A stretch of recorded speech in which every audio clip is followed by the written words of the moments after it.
Okay, this video is actually for new One Piece viewers. Everyone who has recently watched the Netflix series and liked the One Piece, this video is for you guys. Now, while watching this video, you guys might be wondering as to what is Grand Line. So that's why I'm actually going to try and describe properly. So before understanding Grand Line, we actually have to understand what is Red Line. Red Line is this huge continent that circumnavigates the whole world. Now, just take our world map, and if you draw a line at the center of the map, that's what you're going to get. That is your red line. Now, red line is actually a continent, it's not a flow of water. Now, if you draw a vertical line in the middle of the map, then you're going to get Grand Line. Now, I said that red line is actually a huge continent, but Grand Line is actually kind of like an ocean. Not kind of like an ocean, it's a really big ocean. So, what's the difference? What's the difference between this one and the other oceans that we have seen so far in the series? That is a huge difference. So, as you can see, the whole world has been divided into 4 different parts, right? So, these parts are called East Blue, West Blue, North Blue, and South Blue. Now, the ocean there are kind of calm, are kind of like normal, but the Grand Line is different. Suppose at this moment it's raining in the ocean. In 5 minutes it's going to be snowing, and after 5 minutes there's going to be a huge storm in there.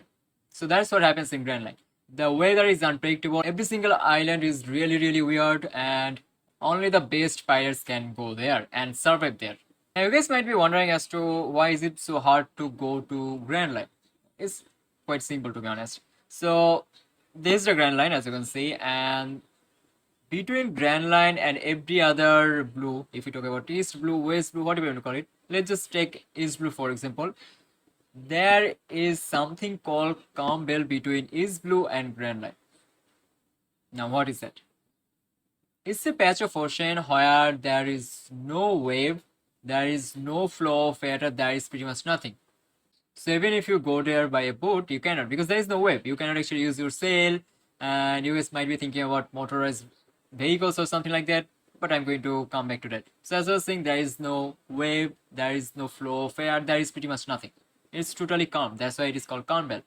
Even if you try to go through the calm belt with a really small boat or by paddling, you cannot, because there is going to be huge sea monster in there. There are more sea monsters in there than any other place in the whole world.